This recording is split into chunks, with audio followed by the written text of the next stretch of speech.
The vortex, where the law of attraction assembles all cooperative relationships.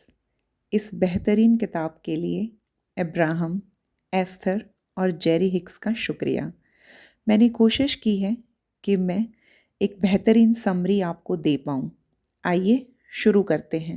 Relationship को लेकर जितने भी डाउट, जितनी भी भ्रांतियाँ हमारे आसपास हैं, उन सबको दूर करने के लिए, हारमोनियस रिलेशनशिप को प्राप्त करने के लिए जितने भी पर्याप्त साधन हैं, इस दुनिया में जितनी भी तरह के रिश्ते हैं, उन सभी से संबंधित हर समस्या का समाधान इस बुक में है।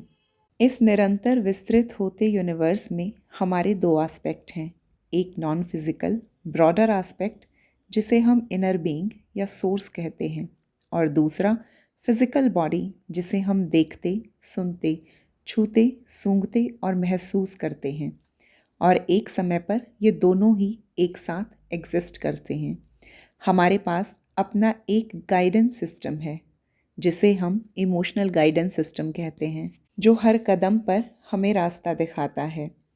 जब हमारे दोनों ही एस्पेक्ट एक दूसरे के साथ अलाइनमेंट में होते हैं, हम पॉजिटिव, खुश और प्रसन्न अनुभव करते हैं, और जब हमारे दोनों ही एस्पेक्ट में डिस्कॉर्ड होता है, अलाइनमेंट में नहीं होते हैं, उस वक्त हम उदास और दुखी महसूस करते हैं। वॉर्टेक्स एक लगातार घूमता हुआ वाइब्रेशनल फील्ड है जिसमें हमारी सारी विशेस, सारी डिज़ायर्स रहती हैं। हर इंसान का अपना अलग वॉर्टेक्स है जहाँ उसकी अपनी सभी इच्छाएं मौजूद रहती हैं। हमारे पैदा होने से पहले से ही हम जानते हैं कि हम एक पावरफुल क्रिएटर हैं। इस प्लेनेट पर आकर कॉन्ट्रास्ट का सामना करके एक्सपेंड होकर अपनी मनपसंद ज़िंदगी को प्रसन्नतापूर्वक जीने के लिए ही हमने इस फिज़िकल बॉडी में आना स्वीकार किया था। अब्राहम कहते हैं, आज ही पैदा हुआ बच्चा भी बहुत पावरफुल क्रिएटर है। जब हम अपनी फिज़िकल बॉडी में आते हैं तो जैसे जैसे जीवन आगे बढ़ता है, वैसे वैसे कॉन्ट्रास्ट भी हमारे सामने आते हैं, और उन कॉन्ट्रास्ट के उलट डिज़ायर्स भी जन्म लेती हैं। ये सभी डिज़ायर्स के इक्विवेलेंट वाइब्रेशंस जनरेट होती हैं, और हमारा इनर बीइंग या ब्रॉडर एस्पेक्ट तुरंत उसी पल उस डिज़ायर की वाइब्रेशन पर आ जाता है। अगर हमारा फिज़िकल एस्पेक्ट भी उस डिज़ायर की वाइब्रेशन को मैच करने के लिए उसी तरीके से सोचना, बोलना और बिहेव करना शुरू करता है, तो वह डिज़ायर एक दिन फिज़िकल फॉर्म में ज़रूर आती है। लेकिन अगर हम इसके उलट उस डिज़ायर के लैक के बारे में ही सोचते रहते हैं, उस डिज़ायर के ना होने के बारे में ही सोचते रहते हैं, तो हम उस डिज़ायर के अपोजिट वाइब्रेशन में वाइब्रेट करते हैं, और वो डिज़ायर हमारे वॉर्टेक्स में ही रहती है, फिज़िकल फॉर्म में कभी नहीं आ पाती है। अब्राहम ने इस किताब में बहुत सारी दोषपूर्ण आधारों के बारे में जवाब दिया है, जैसे कि पहला दोषपूर्ण आधार है, मैं या तो फिज़िकल बॉडी हो सकता हूँ या नॉन फिज़िकल बॉडी, अर्थात या तो जिंदा या तो मृत हो सकता हूँ। अब्राहम कहते हैं, हमारे दोनों ही एस्पेक्ट एक साथ एग्जिस्ट करते हैं, और उनके बीच हमेशा चलने वाला रिश्ता होता है। जो भी इमोशन हम महसूस करते हैं, वो इन दोनों ही एस्पेक्ट के बीच के रिलेशनशिप के कारण ही महसूस होते हैं। जैसे जब हम अच्छा महसूस करते हैं, खुश होते हैं, पॉजिटिव फील करते हैं, तब सोर्स और फिज़िकल एस्पेक्ट दोनों ही अलाइनमेंट में होते हैं।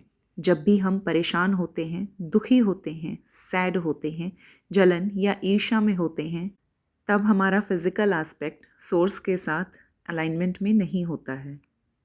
किसी भी विश को, किसी भी डिज़ायर को मैनिफेस्ट करने के लिए हमारे दोनों ही एस्पेक्ट का एक साथ वाइब्रेट करना, अलाइनमेंट में होना ज़रूरी है।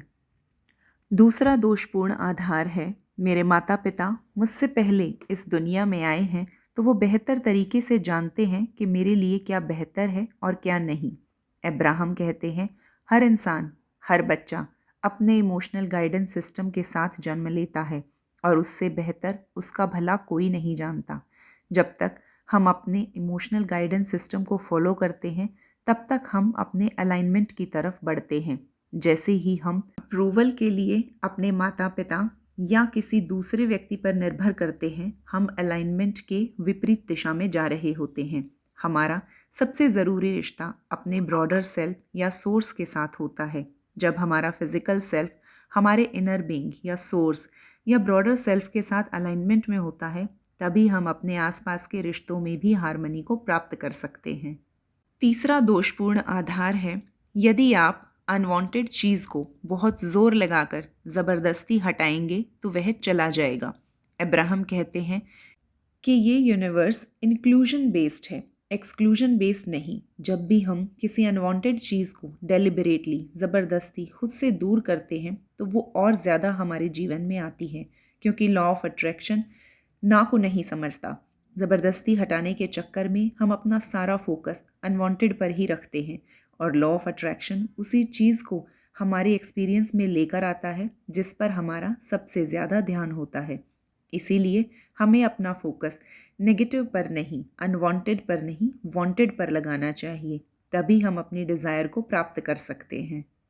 चौथा दोषपूर्ण आधार है, मैं इस दुनिया में खुद भी सही तरीके से जीने आया हूँ और बाकी लोगों को भी सही जीवन जीने का सही तरीका बताने आया हूँ। जो मुझे सही लगता है वही सबके लिए सही है। इसका जवाब अब्राहम देते हैं कि जीवन जीने का कोई भी तरीका सही या गलत नहीं है।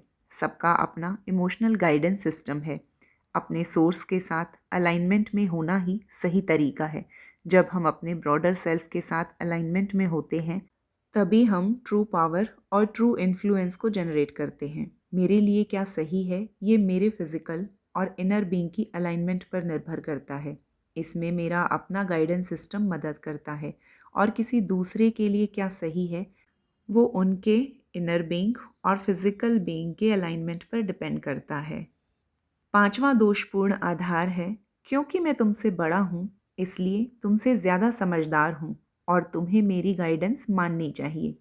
अब्राहम कहते हैं, किसी के हमसे पहले जन्म लेने से वह ज़्यादा समझदार नहीं हो जाता। हमारे अपने एक्सपीरियंस हमारे एक्सपेंशन के लिए जिम्मेदार हैं। हमारा अपने सोर्स के साथ रिश्ता कैसा है इस बात पर हमारा गाइडेंस सिस्टम काम करता है और वही हमारे लिए सच्चा मददगार है। इसीलिए मेरी समझदारी मेरे गाइडेंस सिस्टम से आती है और आपकी समझदारी आपके गाइडेंस सिस्टम से आती है। छठा दोषपूर्ण आधार है, मैं जिस दिन इस फिज़िकल बॉडी में पैदा हुआ मेरा सफ़र तभी शुरू हुआ है और मैं एक अनवर्दी बीइंग के तौर पर इस जीवन में स्ट्रगल करने के लिए आया हूँ ताकि मैं खुद को वर्दी बना सकूँ। अब्राहम कहते हैं, आपका ब्रॉडर एस्पेक्ट आपका इनर बीइंग था और है। यह प्योर पॉजिटिव एनर्जी पूर्ण रूप से वर्दी है। आप सिर्फ इस दुनिया में कंट्रास्ट का सामना करते हुए अपनी पसंद का जीवन क्रिएट करने और उसे एंजॉय करने के लिए आए हैं। यह जीवन में आप अपने दोनों ही एस्पेक्ट को अलाइनमेंट में रखें, यही आपका मकसद है। आप इस निरंतर एक्सपेंड होते संसार में निरंतर एक्सपेंड होते हुए क्रिएटर हैं। सातवां दोषपूर्ण आधार है, बहुत मेहनत और कोशिश से मैं कुछ भी हासिल कर सकता हूँ। इब्राहिम कहते हैं, जब तक आप वाइब्रेशनली अलाइन नहीं होंगे तब तक बहुत मेहनत और कोशिश भी आपको वो नहीं दे पाएगी जो आप चाहते हैं। लॉ ऑफ अट्रैक्शन का आपके वाइब्रेशन को दिया जाने वाला रिस्पॉन्स हमेशा आपकी मेहनत से, कोशिश से या आपके एक्शन से ज़्यादा स्ट्रॉन्ग होता है। जैसे ही आप वाइब्रेशनली अलाइन होते हैं, चीज़ें, इच्छाएं आपके जीवन में एफर्टलेसली या बिना किसी एक्शन के ही आनी शुरू हो जाती हैं और बहुत कम या ना के बराबर ही एफर्ट्स की ज़रूरत पड़ती है। आठवां दोषपूर्ण आधार है, दूसरे के साथ सामंजस्य स्थापित करने के लिए हमें वही चीज़ें माननी और चाहनी होंगी जैसा वह मानता और चाहता है। अब्राहम कहते हैं, किसी भी रिश्ते में हार्मनी और सामंजस्य के लिए सबसे पहले हमें अपने और अपने इनर बीइंग के साथ सामंजस्य बनाना होगा।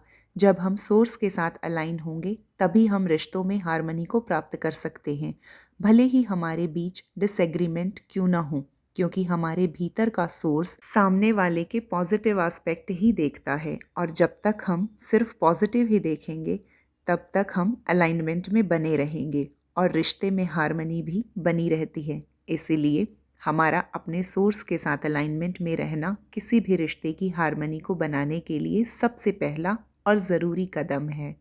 9वां दोषपूर्ण आधार है, मेरी खुशी की तरफ का रास्ता मेरे एक्शन से तय होता है। जब भी मुझे बुरा लगे तभी मुझे कोई एक्शन लेना होगा। जब भी कोई सिचुएशन मुझे बुरा महसूस करवाए तो मुझे उससे दूर जाना चाहिए ताकि मैं बेहतर महसूस कर सकूं। मैं अपनी इच्छा को तभी पा सकता हूं जब मैं अनवांटेड को छोड़ दूं या उससे दूर चला जाऊं। इसका जवाब अब्राहम देते हैं, यदि आप खुद को बुरा महसूस करवाने वाले व्यक्ति, रिश्ते या सिचुएशन से दूर भी चले जाएंगे, तो भी कोई दूसरा, तीसरा या चौथा वैसा ही व्यक्ति, वैसा ही रिश्ता या वैसी ही सिचुएशन आपके पास आएगी, क्योंकि आपका फोकस उससे दूर जाने पर है।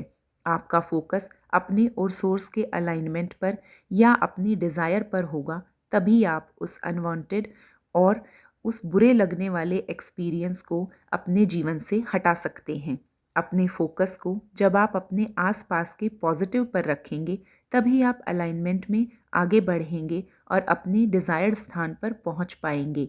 किसी भी मामले में कोई भी कार्य करने से पहले स्वयं को अच्छा महसूस करवाना हमेशा सर्वोत्तम है।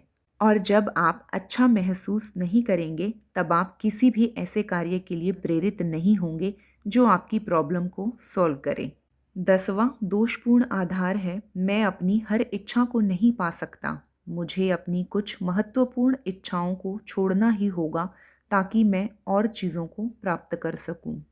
अब्राहम कहते हैं, किसी भी एक इच्छा या डिज़ायर को पाने के लिए हमें किसी दूसरी या इम्पॉर्टेंट डिज़ायर को छोड़ने की ज़रूरत नहीं है। हमें सिर्फ अनवांटेड की तरफ से ध्यान हटाना है, अपने रेजिस्टेंस को दूर करके उस डिज़ायर का वाइब्रेशनल मैच बनने की ज़रूरत है। इस तरह से हम अपनी हर डिज़ायर को अपनी तरफ ला सकते हैं। बाहर से कुछ भी छोड़ने की ज़रूरत नहीं है, हमें सिर्फ अपने भीतर के अलाइनमेंट पर ध्यान देना है। 11वां दोषपूर्ण आधार है, अगर मैं अनचाही परिस्थिति को छोड़ दूं तो मुझे मेरी मनपसंद चीज़ मिल जाएगी। अब्राहम कहते हैं, आप जिस भी चीज़ को अपनी अटेंशन दे रहे हैं वह एक वाइब्रेशन पैदा कर रही है, और जितनी ज़्यादा देर तक आप उसे अपना अटेंशन देंगे, यह वाइब्रेशन पावरफुल होती जाएगी और आपके जीवन में प्रत्यक्ष हो जाएगी। आपका ध्यान अनचाही वस्तु को हटाने पर है, यानी कि अनवांटेड पर है, तो यही वाइब्रेशन आपके आकर्षण का बिंदु बनेगी। और यदि आप उस परिस्थिति से निकल भी जाएंगे तो भी अपने आकर्षण बिंदु की वजह से आप दोबारा से वैसी ही परिस्थिति में पहुंच जाएंगे, क्योंकि लॉ ऑफ अट्रैक्शन आपके आकर्षण बिंदु की चीज़ों को ही आपके एक्सपीरियंस में लाता रहता है। चाहे वो अनवांटेड कोई परिस्थिति हो, रिश्ता हो, व्यक्ति हो, नौकरी हो या कुछ भी, उससे पीछा छुड़ाने के लिए उसके बारे में सोचकर नहीं, बल्कि आप उसके विपरीत वांटेड चीज़ पर अपना ध्यान केंद्रित करके उससे पीछा छुड़ा सकते हैं। 12वां दोषपूर्ण आधार है, इस ब्रह्मांड में सीमित रिसोर्सेज हैं, और यदि मैंने अपनी इच्छाएं पाली तो किसी और की डिज़ायर अधूरी रह जाएगी। यदि किसी ने मुझसे पहले मेरी डिज़ायर्ड चीज़ों को, जैसे धन, प्यार, नौकरी, व्यवसाय या मनपसंद जीवन साथी को पा लिया, तो मुझे या मेरे बाद वालों को कुछ भी नहीं मिलेगा। अब्राहम कहते हैं, ये मिसअंडरस्टैंडिंग हमारी कंडीशनिंग की वजह से है। यदि हम शॉर्टेज या लिमिटेशन ऑफ रिसोर्सेज की भावना में हैं तो हम अलाइनमेंट में नहीं हैं, क्योंकि इस यूनिवर्स में हर किसी की हर इच्छा को पूरा करने का सामर्थ्य है। यहाँ हर चीज़ की प्रचुरता है, और जब हम अबंडेंस की वाइब्रेशन को मैच करेंगे तभी हम अलाइन होंगे और अपनी विशेस को फिजिकली पा सकेंगे। 13वां दोषपूर्ण आधार है, हमेशा ही जीवन जीने का एक सही और एक गलत तरीका होता है, और हर व्यक्ति को सही तरीके से ही जीवन जीना चाहिए। अब्राहम कहते हैं, इस ब्रह्मांड में सही और गलत कुछ भी नहीं है, बस दो एस्पेक्ट हैं, पॉजिटिव और नेगेटिव, वांटेड और अनवांटेड। अगर किसी चीज़ के बारे में सोचकर आपको खुशी और संतुष्टि मिलती है, उसके बारे में सोचकर आप आनंदित होते हैं, तो आपका सोर्स भी यही चाहता है और यही आपके लिए राइट है। आपका फोकस अपने सोर्स के साथ अलाइनमेंट पर होना चाहिए, तभी आप इस बंधन से मुक्त होंगे कि मुझे और सभी को सिर्फ एक ही तरीके से जीवन जीना होगा। जीवन जीने का एक ही तरीका एंडनेस की तरफ लेकर जाता है, किंतु बहुत सारे सही तरीके एटर्नल एक्सपेंशन की तरफ लेकर जाते हैं। 14वां दोषपूर्ण आधार। एक भगवान है और वह सभी बातों और चीज़ों पर विचार करने के बाद सभी बातों के विषय में अंतिम और सही निष्कर्ष पर पहुँचे हैं। अब्राहम कहते हैं, यह इंसान की अपनी अनवर्दीनेस, प्रिजुडाइस और अपनी ही वेल बीइंग को डिसअलाउ करने की इच्छा है, जो कि भगवान के नाम पर वह इसे मान रहा है। हम सभी इस निरंतर विस्तृत होते यूनिवर्स में निरंतर विस्तृत होती क्रिएशन है और हमारा सोर्स भी निरंतर एक्सपेंड हो रहा है। ये सभी दोषपूर्ण आधार उन्हीं लोगों ने फैलाए हैं जो स्वयं अपने सोर्स के साथ अलाइनमेंट में नहीं हैं। हम सभी भगवान का ही एक एक्सटेंशन है और हमारे लिए क्या सही क्या गलत यह हमारे भीतर का सोर्स और हमारी फिजिकल बॉडी के बीच का अलाइनमेंट ही तय करता है। यही अलाइनमेंट हमें सही निष्कर्ष पर, सही रास्ते पर और अपनी इच्छाओं के पास पहुंचाता है। 15वां दोषपूर्ण आधार है, जब तक आप इस भौतिक शरीर में हैं तब तक आपको आपके अच्छे या बुरे कर्मों का रिवॉर्ड या पनिशमेंट नहीं मिलती। वह आपको आपके फिजिकल डेथ के बाद ही मिलेगी। अब्राहम कहते हैं, ऐसा कुछ भी नहीं है। यदि हम अलाइनमेंट में हैं तो उसके पॉजिटिव रिवॉर्ड्स हमें इसी फिजिकल बॉडी में मिलते हैं और यदि हम अलाइनमेंट में नहीं हैं तो नेगेटिव और अनवांटेड भी हमें इसी फिजिकल बॉडी में मिल जाते हैं। 16वां दोषपूर्ण आधार है, पृथ्वी के लोगों ने जैसे जीवन जिया है और वह जैसा जीवन जी रहे हैं उसके डाटा को कलेक्ट करके हम सही और गलत में वर्गीकृत कर सकते हैं और एक बार जब ये निर्धारित हो जाता है तो हमें केवल उन निष्कर्षों को लागू करना होता है और जब हम सभी को उनका अनुपालन करने के लिए राज़ी कर लेते हैं तो हार्मनी स्थापित हो जाती है। इसके साथ 17वां दोषपूर्ण आधार है, कुछ स्पेशल लोग ही जिन्हें भगवान के सही मैसेज रिसीव होते हैं, बाकी के मैसेंजर को जो मैसेज मिलते हैं वह सभी गलत है। अब्राहम ने इन दोनों ही दोषपूर्ण आधारों के बारे में जवाब दिया है कि अनवर्दीनेस की फीलिंग ही हमें एक दूसरे से एक्नॉलेजमेंट के लिए प्रेरित करती है। इसका मूल कारण सोर्स के साथ कनेक्शन में नहीं होना है। हमारे अपने इंस्टिंक्ट्स, इंट्यूशंस और अपना इमोशनल गाइडेंस सिस्टम ही हमारे लिए सही है, जिसके लिए हमें अपने सोर्स के साथ अलाइनमेंट में होना ही काफ़ी है। किसी भी प्रकार का डाटा या कोई भी ख़ास मैसेंजर राइटनेस के लिए असाइंड नहीं है। हमारे अपने एक्सपेंशन नई डिज़ायर्स को पैदा कर रहे हैं और हम अपनी डिज़ायर्स के करीब हैं या दूर, यह हमारे अपने इमोशंस ही हमें बताते हैं। 18वां दोषपूर्ण आधार है, अपने समाज में अवांछनीय तत्वों को खोजकर हम उन्हें ख़त्म कर सकते हैं और इस तरह उनकी एब्सेंस में हम ज़्यादा फ्री होंगे, स्वतंत्र होंगे। अब्राहम के अकॉर्डिंग सच्ची स्वतंत्रता रेजिस्टेंस का ना होना है। सच्ची स्वतंत्रता अलाइनमेंट में होना है।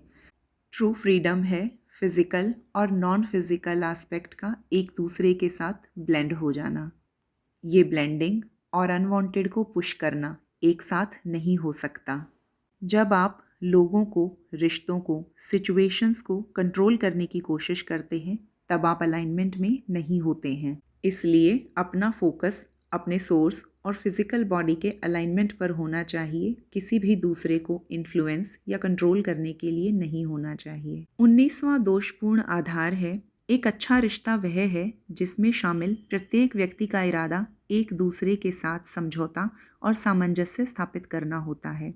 अब्राहम कहते हैं, यदि हम अपने सोर्स के साथ अलाइन नहीं हैं तो हमारे पास अपने पार्टनर को देने के लिए कुछ भी नहीं है। किसी भी रिश्ते में सच्ची हैप्पीनेस का एक ही रास्ता है।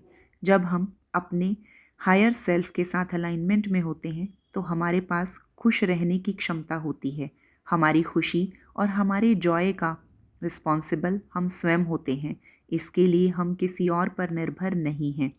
जब दोनों पार्टनर या कोई एक भी अपने सोर्स के साथ अलाइनमेंट में होता है तो रिश्ते में हार्मनी और सामंजस्य स्वतः ही आ जाता है। 20वां दोषपूर्ण आधार है, जब मैं भौतिक चीज़ों पर फोकस करता हूँ तो मैं कम स्पिरिचुअल होता हूँ, मेरी स्पिरिचुअलिटी कम हो जाती है। अब्राहम कहते हैं, भौतिक होना हमें सोर्स से अलग नहीं करता। अनवांटेड को पुश करना और सोर्स की वाइब्रेशन से अलग वाइब्रेशन पर होना ही हमें सोर्स से दूर करता है। अपनी सच्ची आत्मा को अपने भौतिक जीवन में प्रवाहित होने देना ही स्पिरिचुअलिटी है। आध्यात्मिकता का अभाव कोई विषय या एक्टिविटी नहीं है, यह आपके वाइब्रेशनल चॉइसेस के बारे में है। कोई भी व्यक्ति यदि वह अपने सोर्स के साथ अलाइंड है तो स्पिरिचुअलिटी के साथ साथ इस भौतिक जीवन का भी आनंद ले सकता है। इस भौतिक जीवन के आनंद को लेते हुए उसकी स्पिरिचुअलिटी कम नहीं होती है। 21वां दोषपूर्ण आधार है, एक अभिभावक के रूप में मेरा काम उन सही उत्तरों को जानना है ताकि मैं उन सभी उत्तरों को अपने बच्चों को सिखा सकूं। अब्राहम कहते हैं, जब तक आप सही प्रश्न नहीं पूछेंगे सही उत्तर कैसे मिलेंगे। शब्द हमें कुछ नहीं सिखाते, जीवन के अनुभव हमें सिखाते हैं। आपके बच्चे आपके शब्दों से सीखने इस दुनिया में नहीं आए हैं, वे यहाँ अपने जीवन के अनुभवों से सीखने के लिए आए हैं। उनके पास अपना इमोशनल गाइडेंस सिस्टम है जो उन्हें उनके जीवन में आने वाले कॉन्ट्रास्ट और उसके बाद होने वाले एक्सपेंशन के लिए उनको रास्ता दिखा सकता है। वे यहाँ अपने अनुभवों से सीखने आए हैं। आपके ज्ञान की, आपसे सीखने की उन्हें आवश्यकता नहीं है। यदि आप उन्हें सिखाना ही चाहते हैं तो उन्हें अपने सोर्स के साथ अलाइनमेंट में रहना सिखाइए। यदि आप उन्हें सिखाना ही चाहते हैं तो अपने इमोशनल गाइडेंस सिस्टम को फॉलो करना सिखाइए। 22वां और अंतिम दोषपूर्ण आधार है, मैं सफल व्यक्तियों की आलोचना करके स्वयं सफल हो सकता हूँ। इसका जवाब अब्राहम देते हैं, जब भी हम किसी की आलोचना करते हैं या विरोध करते हैं तो हम अपने वॉर्टेक्स से बाहर होते हैं और हमारी सफलता तभी पॉसिबल है जब हम अपने वॉर्टेक्स के भीतर हों। किसी भी अमीर या संपन्न व्यक्ति का विरोध करके या उसकी आलोचना करके हम पैसे को मैनिफेस्ट नहीं कर सकते हैं। किन्हीं दो लोगों के रिश्ते में कमियां ढूंढकर या उनकी आलोचना करके हम अपने लिए प्यार मैनिफेस्ट नहीं कर सकते हैं। अपनी पुरानी गाड़ी को कोसते हुए, अपने पुराने घर को कोसते हुए, अपने बॉस को कोसते हुए या अपनी नौकरी में कमियां निकालते हुए हम अपनी नई गाड़ी, नया घर, नया बॉस या नई नौकरी प्राप्त नहीं कर सकते हैं। जब हम किसी भी चीज़ का, किसी भी व्यक्ति या वस्तु का विरोध करते हैं तो यूनिवर्स समझता है कि हमें वो नहीं चाहिए, और जब हम किसी व्यक्ति या वस्तु की प्रशंसा करते हैं तो यूनिवर्स में यह सिग्नल जाता है कि हम इसे पसंद करते हैं और हम अपने लिए भी वैसा ही चाहते हैं। अब्राहम कहते हैं, दोषपूर्ण आधार हमें अपने वॉर्टेक्स से बाहर रखते हैं।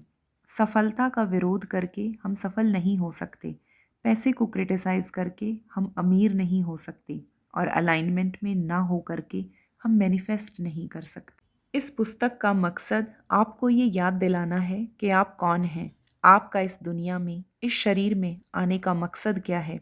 इस शरीर में रहकर अपनी प्रशंसा के भाव को बनाए रखना, ये याद रखना कि आप सबसे पहले एक वाइब्रेशनल बीइंग हैं। ये याद रखना कि आपका एक नॉन फिजिकल एस्पेक्ट है जो अभी भी एग्जिस्ट करता है। आपको अवेयर करना कि आपके दोनों एस्पेक्ट के बीच अलाइनमेंट रखना है ताकि आप अपने वॉर्टेक्स ऑफ क्रिएशन में जा सकें जहां आपकी सभी इच्छाएं और डिज़ायर्स हैं। अब्राहम कहते हैं, वॉर्टेक्स में जाने का सबसे आसान तरीका है हमेशा प्रशंसा की स्थिति में रहना, एप्रिसिएशन की स्थिति में रहना, रेजिस्टेंस को रिलीज़ करने के लिए, अलाइनमेंट में रहने के लिए और अपनी हर इच्छा को फिज़िकल एक्सपीरियंस में लाने के लिए एप्रिसिएशन ज़रूरी है। और एप्रिसिएशन में भी सेल्फ एप्रिसिएशन सबसे ज़्यादा ज़रूरी है, उससे ज़्यादा इम्पॉर्टेंट कुछ भी नहीं। खुद की कद्र न करना, खुद की प्रशंसा न करना सबसे बड़ा कारण है कि लोग अपने वॉर्टेक्स से बाहर रहते हैं, उसमें जा ही नहीं पाते, जिस कारण उनकी डिज़ायर फिज़िकल फॉर्म में आ नहीं सकती। इसीलिए शुरुआत अपनी प्रशंसा से करें, शुरुआत अपनी प्रशंसा के भाव में रहने से करें। उसके बाद आपको जो भी चीज़ पसंद आए, अपने आसपास हर उस चीज़ की प्रशंसा करें जिसे आप अपने जीवन में पाना चाहते हैं। आप स्वयं अपनी रियलिटी के क्रिएटर हैं। आप जन्म से पहले भी वर्दी थे और आज भी वर्दी हैं। आपका नॉन फिज़िकल एस्पेक्ट आपके फिज़िकल एस्पेक्ट से भी ज़्यादा और बड़ा है। लॉ ऑफ अट्रैक्शन सबके लिए काम करता है। लॉ ऑफ अट्रैक्शन हर उस चीज़ को आपके एक्सपीरियंस में लाता है जिस पर आपका फोकस सबसे ज़्यादा है। एक वाइब्रेशनल रियलिटी है जो लगातार एकत्रित होती रहती है, वही आपका सच्चा रूप है। और एक भौतिक रियलिटी है जिसे आप देख, सुन, सूंघ और छू सकते हैं। वाइब्रेशनल रियलिटी पर जब आप ज़्यादा सोचते हैं तब वह फिज़िकल रियलिटी में बदलती है। आप जो जी रहे हैं वह आपके वाइब्रेशन के मिक्सचर का ही एक प्रत्यक्ष रूप है। एक शानदार जीवन जीने के लिए अपने सोर्स के साथ अलाइनमेंट पर फोकस कीजिए। एक शानदार जीवन जीने के लिए अपने इमोशनल गाइडेंस सिस्टम को फॉलो कीजिए। एक शानदार जीवन जीने के लिए प्रशंसा के भाव में रहिए। एक शानदार जीवन जीने के लिए अपने आसपास की हर चीज़ के सिर्फ पॉजिटिव एस्पेक्ट्स पर ही फोकस कीजिए। धन्यवाद।